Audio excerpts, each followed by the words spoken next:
Alors, dans cette vidéo, nous allons voir un exercice assez classique sur la statique des fluides qui est le soulèvement d'une calotte sphérique. Ce qu'on appelle une calotte sphérique, c'est une demi-sphère comme celle-là, qui est retournée, posée sur le sol, qui ici est ouvert en son centre tout en haut, pour que la pression à l'intérieur et à l'extérieur soit la même, et on rajoute de l'eau dans cette calotte sphérique, juste à une certaine hauteur h, et cette hauteur h, c'est la hauteur à laquelle la calotte sphérique va commencer à se soulever. Et le but, c'est justement de déterminer cette hauteur h à partir de laquelle la calotte sphérique va se soulever et donc ne sera plus en contact avec le sol. Donc on nous dit que le rayon de cette demi-sphère, c'est grand R, et que la masse, c'est petit m.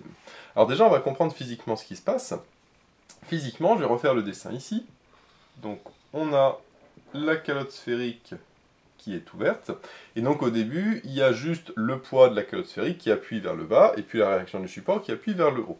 On a aussi les forces de pression de l'air à l'intérieur, comme ça, et à l'extérieur, mais qui en réalité sont les mêmes, puisque comme la pression ici est P0, mais que la calotte est ouverte, et bien la pression extérieure et la pression intérieure est la même, et si la pression à l'intérieur et à l'extérieur est la même, vu que la surface intérieure-extérieure est la même, eh bien les deux forces se compensent. Donc les forces de pression, elles, se compensent. Pas de souci.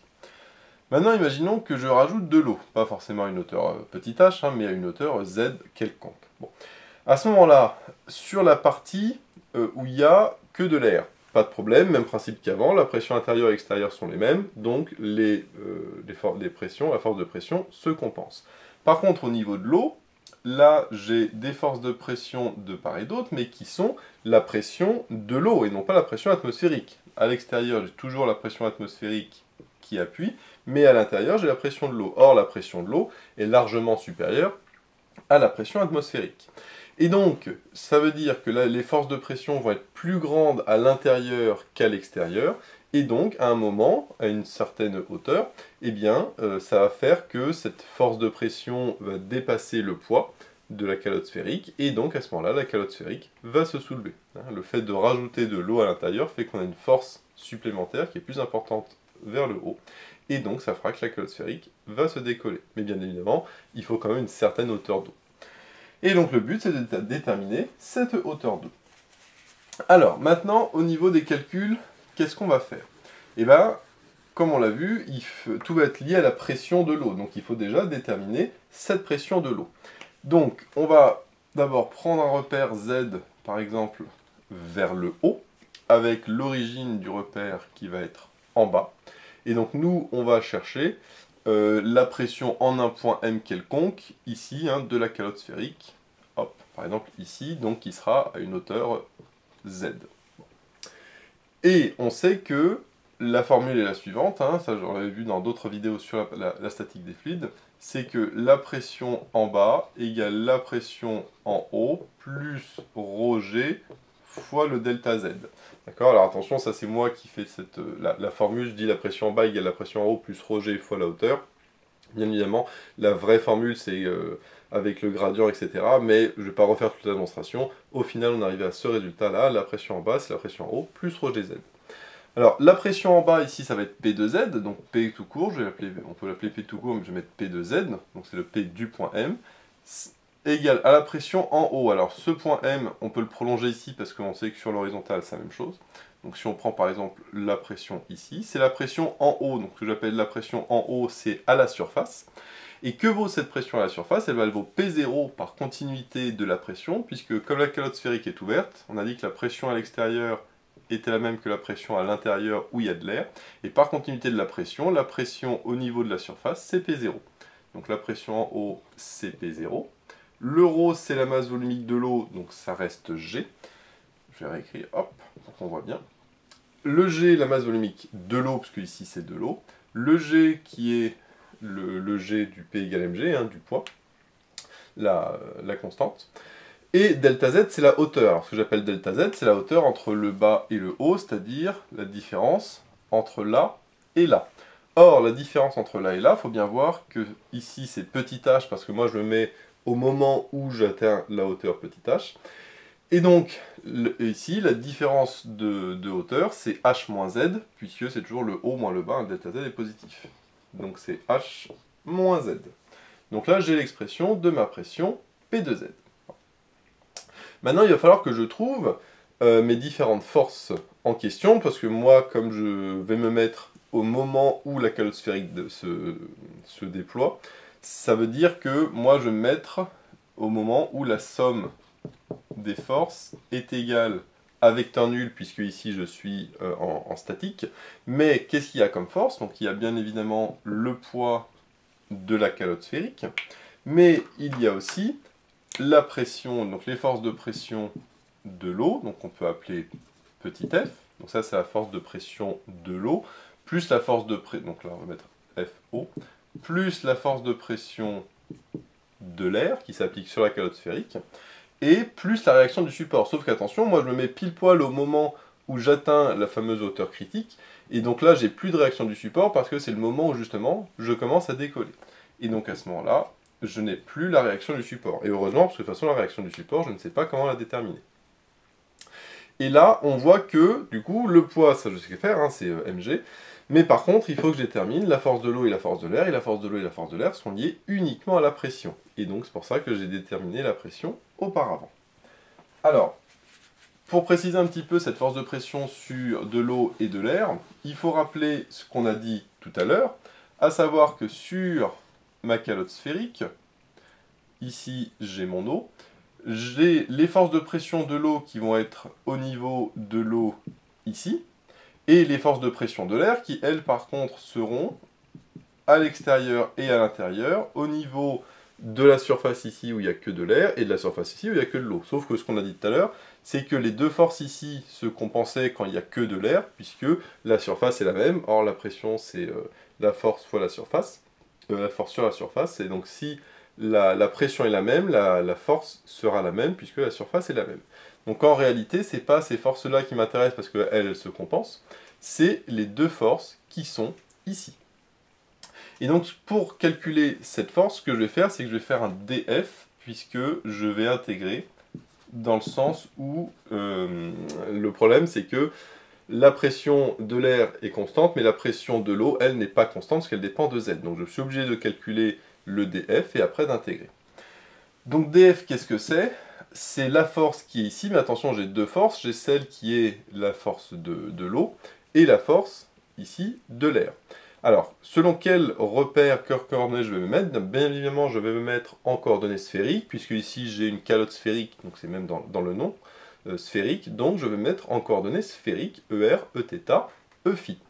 Alors, si je prends mon point M ici, je vais me mettre à l'intérieur, je sais que le ER, lui, il est comme ça, c'est-à-dire qu'il part de haut, et il est dirigé vers l'extérieur. Et donc, on voit bien que la force, enfin le vecteur ER, est perpendiculaire à la surface, donc la force sera dirigée selon ER. Alors, du coup, j'ai ici dF, donc on a dit que la pression, c'est la force sur la surface, donc la force, c'est la pression fois la surface.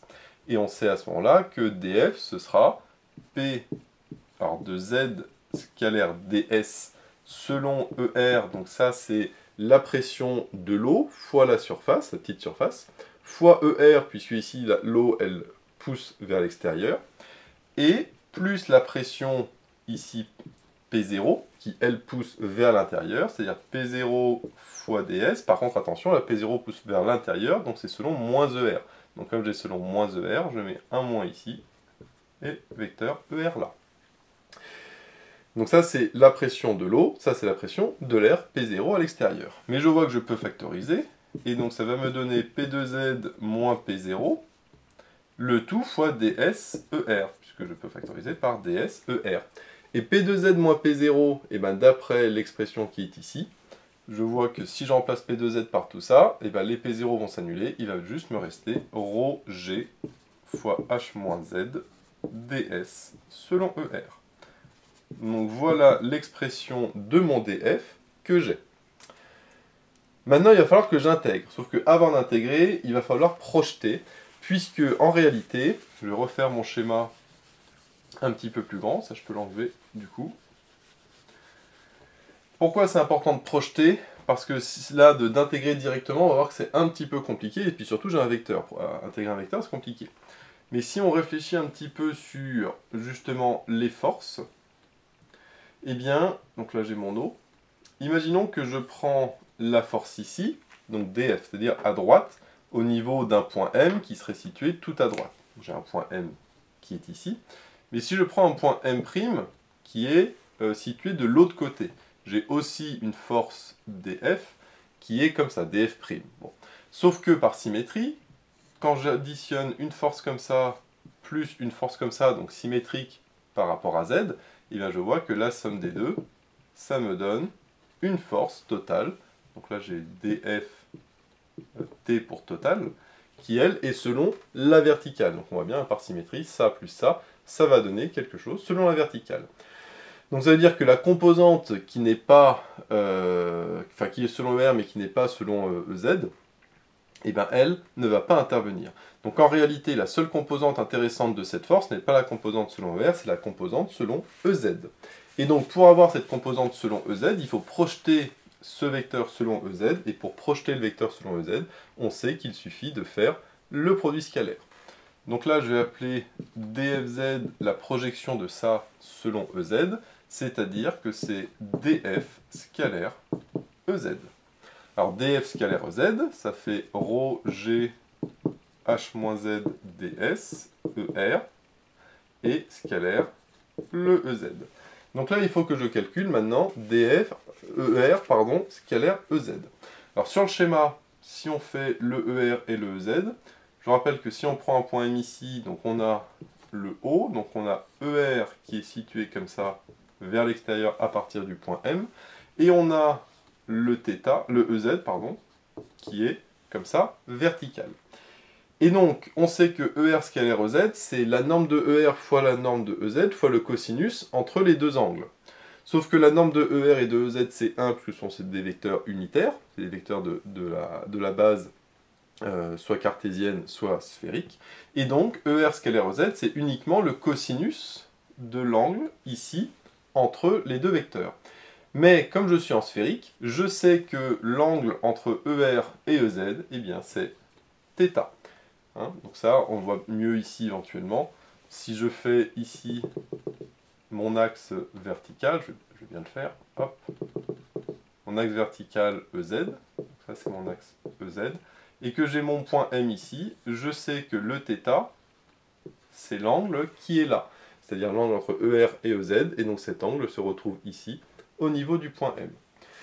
J'en déduis donc que dfz, la projection de ça selon EZ, c'est égal à le ρg h-z fois ds qui lui ne bouge pas, et ER scalaire EZ, comme on a dit, c'était juste le cosinus entre les deux angles, c'est-à-dire le cosinus de l'angle θ. Attention de ne pas prendre l'angle θ qui est l'angle ici, hein, entre l'horizontal et ER. Alors c'est tout à fait possible, à ce moment-là ce n'est plus le θ des coordonnées sphériques, hein. C'est un autre θ, on peut l'appeler alpha si on veut, mais attention, hein, l'angle θ des coordonnées sphériques, c'est celui-là. Bon. Mais pour des raisons plus pratiques, on peut éventuellement prendre l'angle ici, hein, c'est pas faux, mais à ce moment-là, ne pas l'appeler θ. Alors maintenant que j'ai mon df, eh bien je vais pouvoir tout simplement intégrer mon df. Avant de l'intégrer, je vais peut-être remplacer aussi le ds, parce que ds, il ne faut pas oublier qu'on est en sphérique, et donc là, dans le ds, il y a du θ, donc on va remplacer le ds avec le θ. Je vais d'abord remplacer le ds, et puis après je remplacerai le h-z, parce que h-z va aussi falloir le remplacer. Alors ds, c'est quoi ds? Ds, c'est un petit élément de surface ici de la calotte sphérique. Alors il faut l'imaginer en 3D, hein, si on fait par exemple, hop, une sphère comme ça, le ds, c'est un petit élément de la sphère, de la surface extérieure. Et je sais qu'en coordonnées sphériques, le ds s'écrit r sinus θ dθ, r dφ. Donc ça, c'est mon ds en coordonnées sphériques. Celui-là, il faut l'apprendre par cœur parce que celui-là, on l'utilise quand même très souvent, que ce soit dans ce chapitre-là, en électromagnétisme, ou on l'a déjà vu dans d'autres vidéos. Donc ça, c'est le ds en sphérique. Il ne faut pas oublier, il y avait le cos θ aussi, qui est ici. Donc là, je vois que j'ai du dθ et du dφ, ça c'est mes deux variables. Le r, lui, par contre, ne va pas bouger puisque je suis sur la calotte sphérique. Alors d'ailleurs, c'est grand R, puisque ici, le rayon de ma calotte sphérique, c'est grand R. Par contre, attention, le h et le z, eux, vont dépendre de θ. Hein, puisque le h, on voit bien, hein, et le z, eux, ce sont... Alors le z, en plus, c'est une variable, donc il faut absolument, eux, les remplacer par rapport à θ. Alors, on va faire un petit schéma ici. Alors, je ne vais pas refaire tout le schéma, je vais juste faire la partie de la calotte sphérique ici. Donc, on a ici le h qui est la hauteur d'eau. Et donc, là, si je fais le schéma, j'ai le θ qui est comme ça, et je sais que j'ai grand R qui est le rayon de la sphère. Et donc, si je fais le cosinus de θ, et bien le cosinus de θ, c'est adjacent sur l'hypoténuse. Adjacent, c'est petit h, et l'hypoténuse, c'est grand R. J'ai donc petit h qui est égal à grand R cos θ. Alors attention ici, parce que ce petit h est une constante, donc le θ, lui, c'est pas le θ variable, lui, on va dire que c'est θ0, pour dire que le θ qui correspond à la hauteur h, petit h spécifique. D'accord? C'est pas un θ qui varie, mais c'est un θ particulier.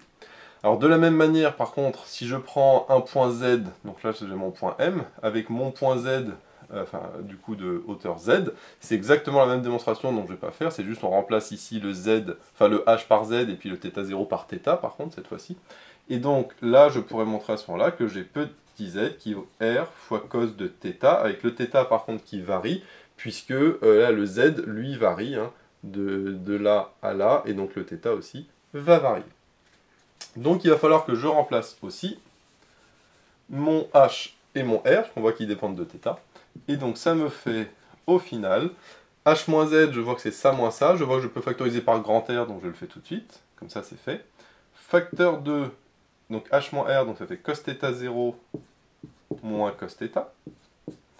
Ensuite, ici, j'ai r fois r, donc r carré, mais que je mets avec le r de devant, donc ça fait r au cube.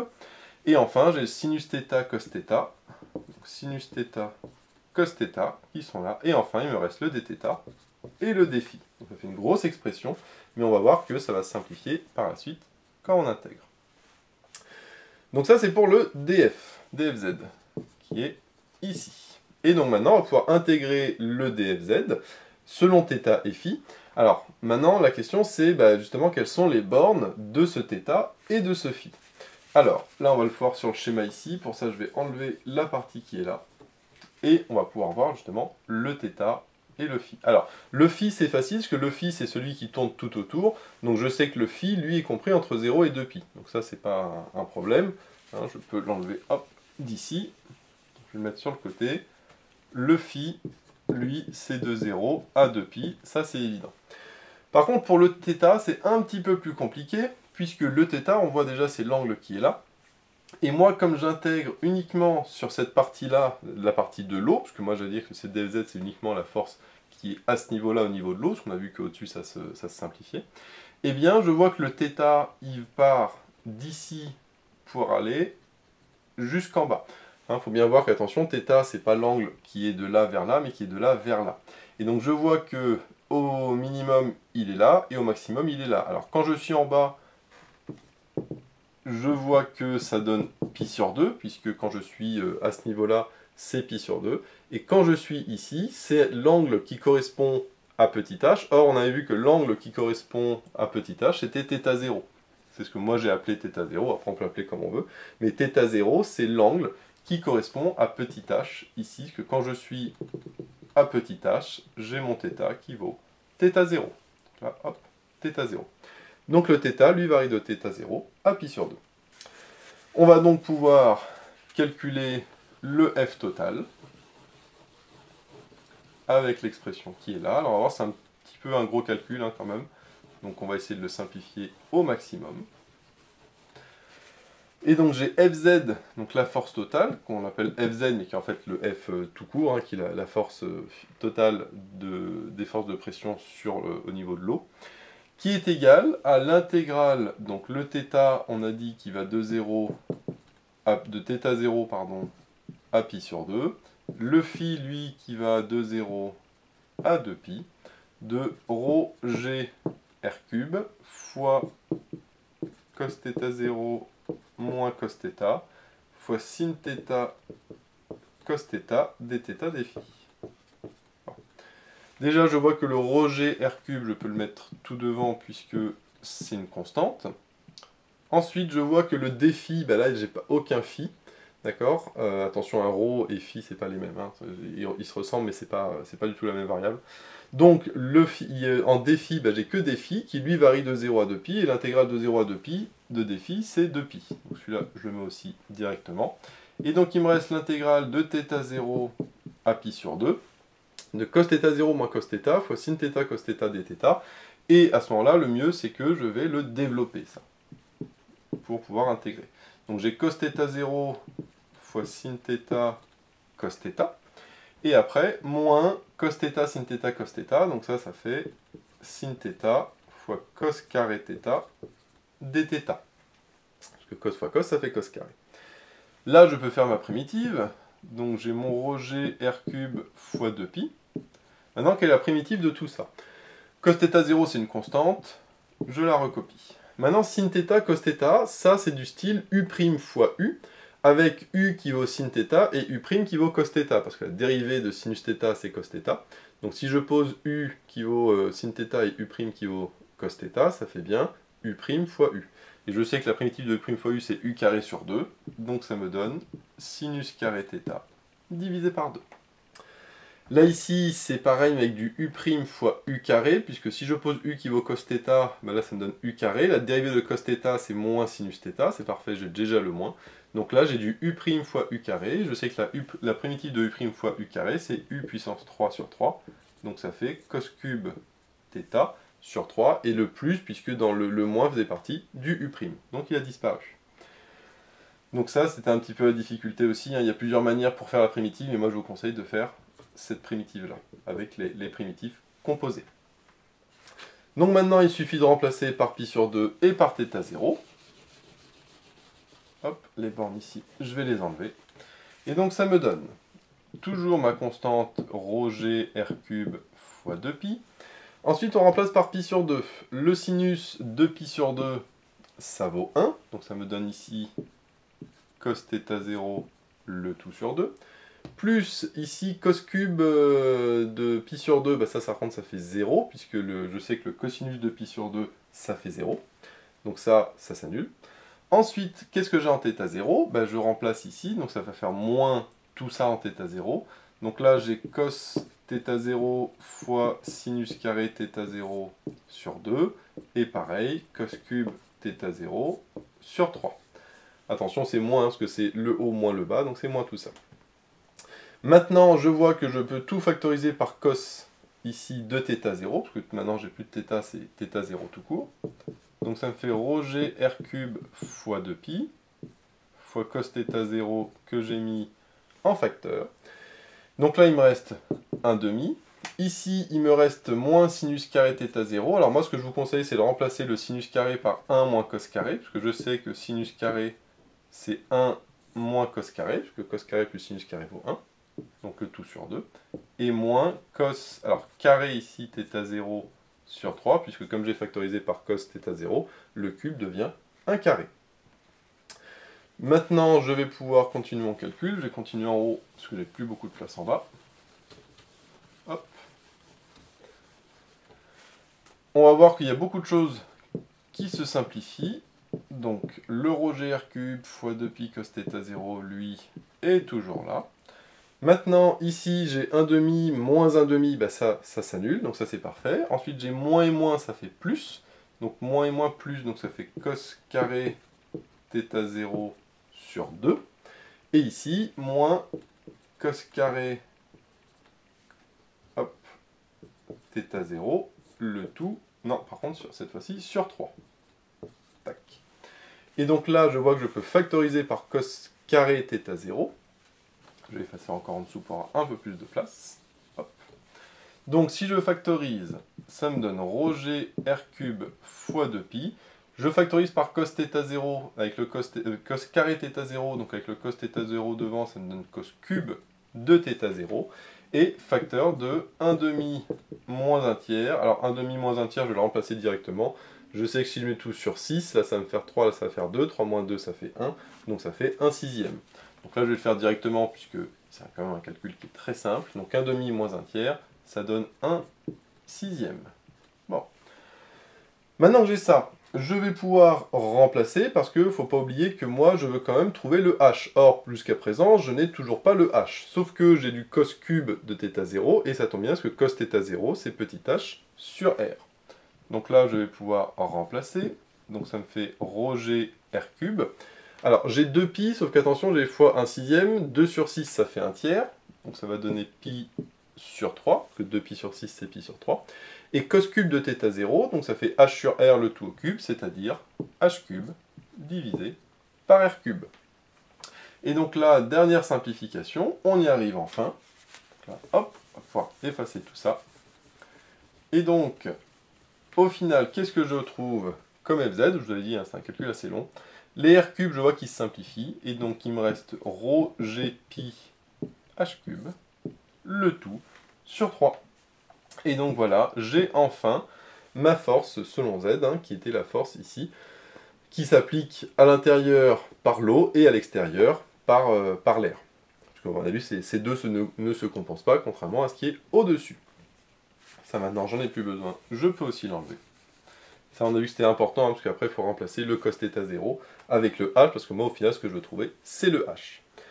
Alors maintenant, il faut quand même conclure, parce que j'ai toujours pas l'expression de h, et donc là, je rappelle que ce qu'on avait dit au début, c'est que on se place au moment de l'équilibre limite, quand justement il n'y a plus la réaction du support, et à ce moment-là, j'ai le poids plus les différentes forces de pression qui sont égales à vecteur nul. Les différentes forces de pression, on a vu que celles à l'intérieur et à l'extérieur, sur la partie où il y a de l'air, ça s'annule, donc pas de souci. Par contre, après, il me restait la force de pression qui s'applique à l'intérieur et à l'extérieur au niveau de l'eau, et là, ça correspond à ce Fz. Fz, bien sûr, qui lui est dirigé vers le haut, puisque la force de l'eau pousse vers le haut, alors que le poids, lui, est vers le bas. Donc si je projette selon z, ça me donne moins mg plus cette force-là, parce que là, par contre, elle, c'est vers le haut, donc plus pi h cube sur 3, et donc égale 0. Et donc maintenant, je vais isoler mon h, donc ça me donne h cube. Alors si je fais directement, je passe le mg à droite, donc ça me donne mg. Alors je vois que le g se simplifie, parce que j'ai g et g, donc je le fais directement, je le simplifie. Ensuite, je passe le 3 au-dessus, ça me donne un 3. Et le rho pi, par contre, lui, qui va passer en dessous. Donc ça me fait rho pi. Et enfin, comme c'est h cube, ben moi je veux h tout court, donc je prends la racine cubique de 3m sur rho pi. Donc voilà l'expression que je trouve finalement pour ce h, qui est le h critique. C'est la hauteur à partir de laquelle ma calotte sphérique va se soulever. Alors, si on veut, on peut même mettre qu'il faut que le h soit supérieur ou égal, ou même strictement, puisque quand c'est égal, là, je serais dans le cas limite où je décollerais, mais, enfin, je décolle un tout petit peu pour plus qu'il y ait la réaction du support. Mais si vraiment je veux que ça décolle vraiment, à ce moment-là, il faut que le h soit supérieur. Sauf qu'après, bien sûr, quand ça va décoller de la table, forcément, l'eau va s'échapper par-dessous. Donc là, on est un peu dans le cas limite, mais c'est pas grave. Ce qui est important, c'est de trouver ce racine cubique de 3m sur rho pi. Et comme on voit, il y a comme pas mal de calculs, c'est pour ça que c'est un exercice très intéressant aussi au niveau du calcul. Donc voilà, j'espère que cette vidéo vous sera utile. N'hésitez pas à vous abonner pour être au courant des nouvelles vidéos qui sortiront. J'ai mis le lien dans la description vers l'énoncé de l'exercice, ainsi que vers d'autres exercices sur la statique des fluides. J'ai également mis le lien vers la page Tipeee où vous pouvez soutenir Méthode Physique. Et moi je vous dis à bientôt pour de nouvelles vidéos.